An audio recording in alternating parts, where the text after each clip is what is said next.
मेरे प्यारे भारतवासियों, जय हिंद जय भारत। मेरे दोस्तों, मेरे मित्रों, मैं चाहता हूँ कि मैं सुखी हूँ, लेकिन सुखी होने का एक ही रास्ता है कि मैं अपने बच्चों को एक तो दुनियावी तालीम शिक्षा देना बहुत ज़रूरी है, वो बहुत ही अनिवार्य है, क्योंकि समाज के अंदर रहना है। उसके साथ साथ ही हमें बच्चों को रामायण, गीता, गुरु ग्रंथ साहब का जितने भी ग्रंथ हैं, जितने भी हमारे वेद शास्त्र हैं, इनको पढ़ने की उनको आदत डालें, ताकि उनके मनों के भीतर एक आध्यात्मिक विचारधारा बढ़े। क्योंकि वेद कहते मत कहो झूठे झूठे सो जो ना ही विचारे। क्योंकि जब बच्चे इन शास्त्रों को पढ़ेंगे, इन ग्रंथों को पढ़ेंगे, उनमें एक आध्यात्मिक विचारधारा बन जाएगी। जब आध्यात्मिक विचारधारा बन जाएगी, उनकी सोच, जिसको हम कहते हैं जिसकी दिशा अच्छी होगी, उनकी दशा भी अच्छी होगी। जब बच्चों की दशा अच्छी होगी तो हम सुखी से जीवन व्यतीत कर पाएंगे।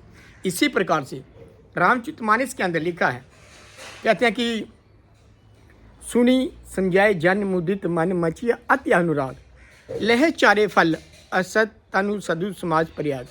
कहते हैं कि जब मनुष्य इस संत समाज रूपी तीर्थराज का प्रभाव प्रसन्न मन से सुनते हैं, फिर समझते हैं, फिर प्रेम पुरुष में गोते लगाते हैं, वो इस शरीर में रहते ही, शरीर छोड़ने की बात नहीं कर रहे हैं कि शरीर छोड़ने के बाद की बात है। कहते हैं कि शरीर में रहते ही धर्म, अर्थ, काम, मोक्ष, ये चारों फलों को प्राप्त कर लेते हैं। आगे लिखा है कि मन जन फल पे किया तत्काला, कहा कोई पिक भकुमराला, सुने अचरज करे जन कोई सत्संग मेहमान ना ही कोई। अर्थात इस तीर्थराज का स्नान का फल तत्काल ऐसा देखने में आता है कि कौवा कोयल बन जाता है और बगुला हंस। ये सुनकर कोई हैरान ना हो। क्यों? क्योंकि वाल्मीकि नारद घट जोनी, निज निज मुखनी कहे निज होनी, जलचर थलचर नवचर नाना, ये जड़ चेतन जीव जाना। कहते हैं वाल्मीकि, नारद और अगस्त्य ऋषि ने अपने अपने जीवन का वृत्तांत खुद अपने मुख से कहा है। कहते हैं कि ज़मीन पर चलने वाले, आकाश में विचरने वाले और जल में रहने वाले नाना प्रकार के जड़ जीव जितने भी हैं, कहते हैं कि मति कीर्ति गति भूति बलाई, जब ये जतन जहाँ ये पाई, सो जानव सत्संगा प्रभु लोको वेदना आन पाई। इनमें से कहीं भी किसी ने भी अच्छाई भलाई पाई है, वो सिर्फ और सिर्फ कहते हैं कि सत्संग का प्रभाव है। वेदों और लोगों में इसको कोई और दूसरा उपाय बताया ही नहीं है। क्योंकि विनु सत्संग विवेक ना हुई, राम कृपा विनु सुलभ ना सोई, साध संग मन मंगल मूला, सोई फल सिद्धि सब साधन भूला। कहते हैं कि बिनु सत्संग के इंसान को विवेक नहीं आता है, सोची समझ नहीं आती है। और जो सत्संग है, ये भगवान श्री रामचंद्र की कृपा के बिना मिलता भी नहीं है।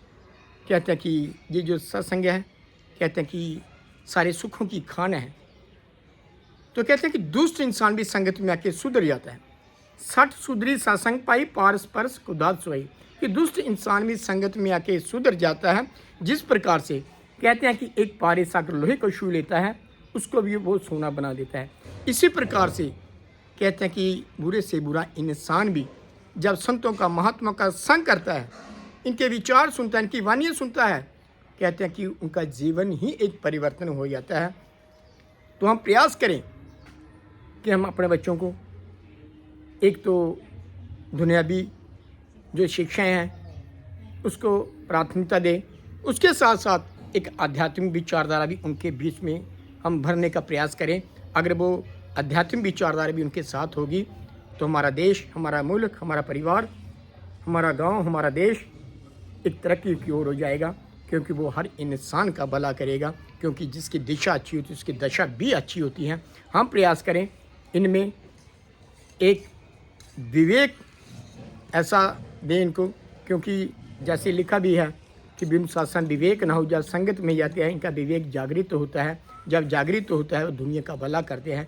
इसलिए आप सभी के लिए ऐसी अरदास, ऐसी फरियाद है कि सबका भला करना, अर्थात कि परम पिता परमात्मा सब तेरी संतान, भला करो सबका प्रभु, सबका हो कल्याण, सबका हो कल्याण। इन्हीं शब्दों के साथ मेरे प्यारे भारतवासियों, जय हिंद जय भारत।